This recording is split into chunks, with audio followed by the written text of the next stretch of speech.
বাংলাদেশের বুকে সবাই দেখতে পাচ্ছে বর্তমানে দাঙ্গার ভয়। আমি দেখতে পাচ্ছি নতুন দিনের সূচনার আগমনী গান। বাংলাদেশের মানুষ যেভাবে প্রত্যেকটা পরিস্থিতি সামলাচ্ছে, তাতে এই দেশের মানুষ হিসেবে সত্যি সত্যি এখন গর্ববোধ হয়। কালকে যে পরিস্থিতি তৈরি করেছিল উগ্রবাদী সন্ত্রাসীরা এবং পার্শ্ববর্তী দেশের প্রোপাগান্ডা মেশিনগুলো, তাদের বাংলাদেশের ওপর দিয়ে রক্তযজ্ঞ বয়ে যেতে পারত। সরকারের উদ্দেশ্যে বলতে চাই, নাগরিক তার দায়িত্ব পালন করছে, এবার সময় এসেছে আপনারা আপনাদের দায়িত্ব পালন করুন। আমরা 5ই আগস্টের পর যে শপথ নিয়েছিলাম যে দেশ গঠনের শেষ রক্তবিন্দু দিয়ে পর্যন্ত একতা সংহতি বজায় রাখবো, দায়িত্ব পালন করবো, আমরা তা করছি।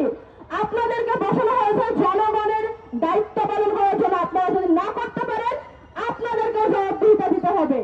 আপনারা এবার জবাব দেওয়ার জন্য প্রস্তুত হন। পতিত সরকারের যত কুলাঙ্গের প্রেতাত্মারা এখন পর্যন্ত প্রশাসনকে কাজ করতে দিচ্ছে না। আমাদের সময় আমাদের ফোন ট্র্যাক করে করে খুঁজে বের করে ছাত্রদের জেলে পড়া হতো। সেই তদন্ত বাহিনী এখন কই? সেই ডিজিএফআই এখন কই? সেই সমস্ত মেকানিজম এখন কোথায়? এখন কেন আমাদের গোয়েন্দা বিভাগ কাজ করছে না? এখন কেন এই ধরনের ষড়যন্ত্রের আগে থেকে কোনো খবর পাওয়া যায় না? সরকারকে বলতে চাই, আপনারা প্রয়োজন মতো প্রশাসনের আগা পাশতলা নতুন করে পাল্টান, কিন্তু এই সমস্ত প্রত্যেকটি ইউনিটকে রান করান।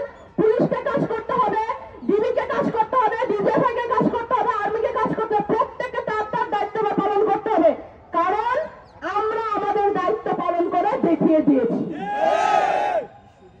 বাংলাদেশের মানুষ, আমরা যখন 5ই আগস্টের পরে যখন নতুন বাংলাদেশের স্বপ্ন দেখা শুরু করলাম, আমরা তখন বলেছিলাম যে বাংলাদেশের বুকে আজ থেকে মাইনরিটি শব্দটি উঠে গেল। সংখ্যাগুরু সংখ্যালঘু বলে আর কিছু থাকবে না। প্রত্যেকটি এই জুলাই বিপ্লব যতটা আবু সাইদের ছিল, ততটা হৃদয় তরুয়ার ছিল। এই জুলাই বিপ্লব যতটা নাম না জানা মাদ্রাসা ছাত্রের ছিল, রিক্সা চালকের ছিল, ততটাই বাবার কোলে খেলতে থাকা রিয়া গোপেরও ছিল। এই জুলাই বিপ্লবে সমস্ত পেশার, সমস্ত ধর্মের, সমস্ত বিশ্বাসের মানুষের রক্ত ঝরেছে। সমস্ত বিশ্বাসের মানুষজন এখানে আন্দোলন করেছে, রাস্তায় নেমে এসেছে। সবাই এক বাক্যে স্লোগান দিয়েছে যে আমি আমার দেশের মাটি কারোর হাতে হতে দিব না। এই স্লোগানের পর, দেশের পতাকাকে এইভাবে আঁকড়ে ধরার পর, বাংলাদেশের প্রত্যেকটি মানুষ ধর্ম, বর্ণ, মত, বিশ্বাস নির্বিশেষে দেশের সার্বভৌমত্বের জন্য কাজ করে যাবে। কখনো আর কোনো ষড়যন্ত্রকে আমরা সফল হতে দিতে পারবো না, আমরা দেব না। আমি সাধারণ ধর্মাবলম্বী ভাই বোনদের বলতে চাই, এবং একই সঙ্গে অন্যান্য ধর্মাবলম্বী যারা রয়েছেন তাদেরও বলতে চাই, আপনারা কোন উগ্রবাদী জঙ্গি সংগঠনের সাথ দেবেন না। যদি তার সাথে কোনো ধর্মীয় লেবাস যুক্ত থাকে, ধর্মীয় পতাকা যুক্ত থাকে, তারপরেও না।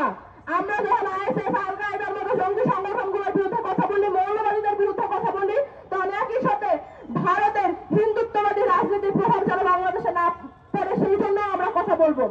যে কোনো